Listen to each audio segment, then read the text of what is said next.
günləri biz tarixi bir ənənəvi iclas, konfrans keçirdik.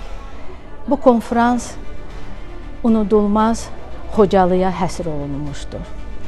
Bu günləri bizim nəslimiz, böyüyən uşaqlar, gənclər bu tarixi yaddan çıxartmamalıdırlar. Düzdür, indi biz şöhrətlə deyə bilərik ki, neçə illərdir torpaqlarımızda həsrət olduğumuz torpaqlar artıq bizə qaytarılıb.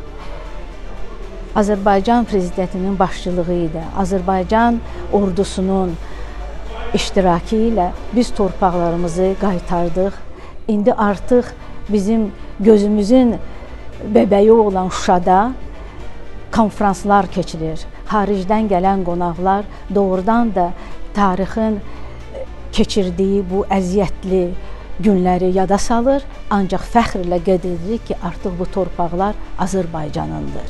Mən istərdim ki, xaricdə yaşayan bizim gənclər, ümumiyyətlə xaricdə yaşayan Azərbaycanlılar bunu həmişə yadlarında saxlasınlar, qeyd eləsinlər və bilsinlər ki, Azərbaycan yetkindir, Azərbaycan bütövdür, Şuşa Azərbaycanındır.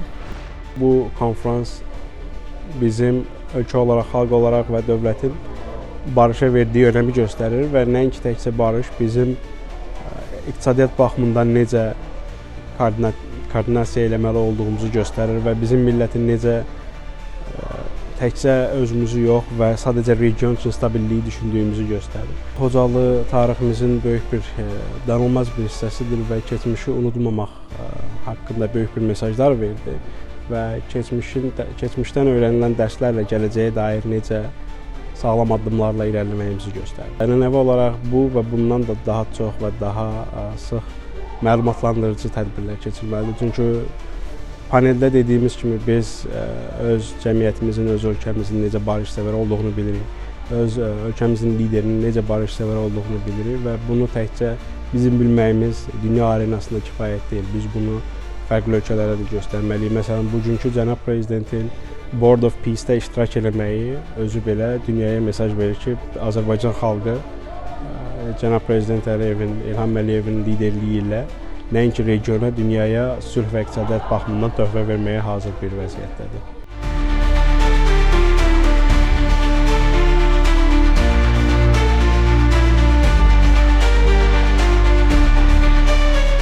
Bu hadisələrin 34-cü ilini yad elədik və buna bir siyasi analiz verməyə çalışdıq. Bundan sonra nə olacaq, necə olmalıdır, maneələr nədir, problemlər nədir, bunları müzakirə elədik və bunları analiz verməyə çalışdıq. Və qeyd elədik ki, bundan sonra mütləq Cənubi Qafqazda artıq qalıcı bir sülhə ehtiyac var. Bunların mövcud yollarını müzakirə elədik və ortaya qoyduq. Mənə elə gəlir ki, bu konfrans öz məqsədinə çatdı. Bizim tariximizdə çox ciddi bir səhifədir Xocalı. Mən deyirəm, dönüm nöqtəsidir. Bu həm tarixdə donmuş bir andır, eyni zamanda bizim bu günümüzü də gələcəyimizdə şəkilləndirir. Çünki biz xatırlayırıq onu. Heç vaxt yaddaşdan silinməməli olan bir hadisədir. Əlbəttə ki, yaddaşımızda bunun qalmağı, bunun bizim əməkdaşlığımıza maneəsi olmamalıdır. Realist olmalıyıq, ancaq bunu da unutmamalıyıq.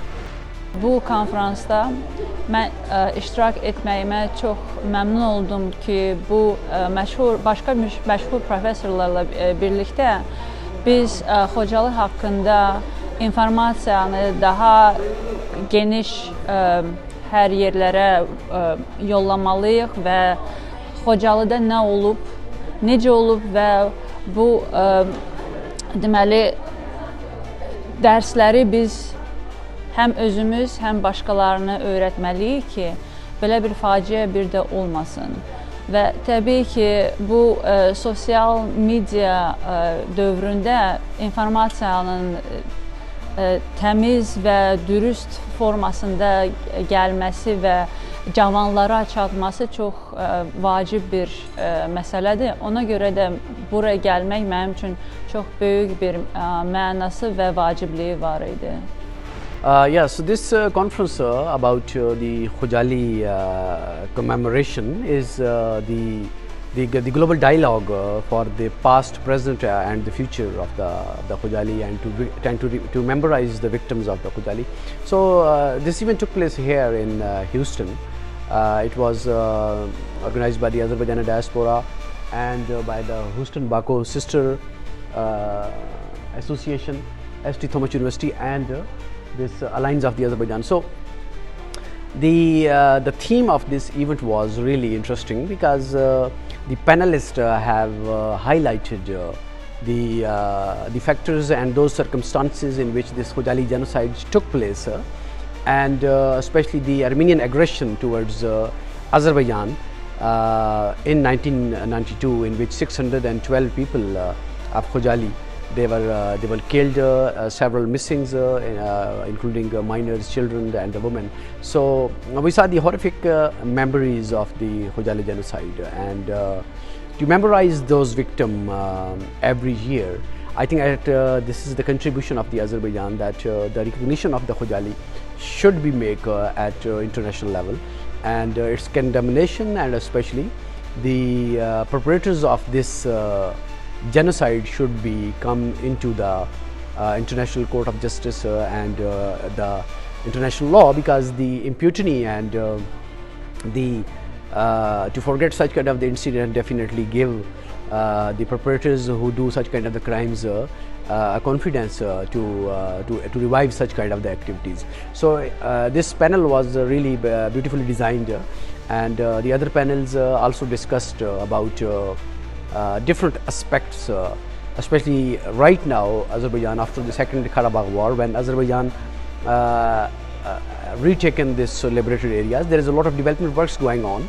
Billions of dollars has been Azerbaijan invested into this cultural preservation of the Azerbaijani history.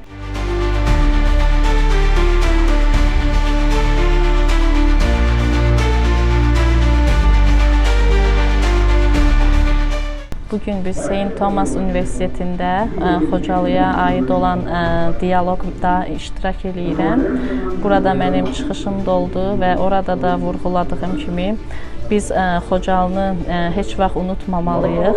Bizim zəfərimizdən sonra Xocalı daha yeni bir müstəviyə daşındı. Çünki biz artıq qalib xalqıq və biz bu Xocalıda olan hadisələri xatırlamaqla qisas yox, daha çox bunu Amerika cəmiyyətinə çatdırmaq və olanları unutmamaq və belə bir faciələrin gələcəkdə də olmasının qarşısını almaqdır və inanıram ki, belə dialoqlar vasitəsilə biz buna nail olacağıq və bütün dünyaya haqq səsimizi çatdırmaqla Xocalıda olan bu faciəni nə biz, nə dünya heç vaxt unutmayacaq. So today's event was a very, very important event. This was actually the commemoration of the Khojaly massacre, which was the worst atrocity of the First Karabakh War, when on 26th of February 1992, 613 civilians were killed by Armenian. It's wonderful to participate in today's event alongside some very distinguished panelists to see some films about, first of all, about the tragedy, but also what's been happening in the way of reconstruction in the liberated territories and how that's been happening very, very quickly in a very environmentally friendly manner as well, as a kind of model to the world. So we have actually seen today that Azerbaijan is leading the way in actually negotiating a peace in a region, a very troubled region of the world. So I think today's been very, very positive. I was delighted to hear some of the comments of my fellow panelists, but also very interested to hear some of the questions that were coming from the floor, many of which were from young people, young Azerbaijanis primarily, but people who certainly don't remember the conflict at all. And they're obviously very, very patriotic in the best possible way, that they want to see peace in their country and also peace in their surrounding region as well. So it's been a great event and I was very honoured to participate in it.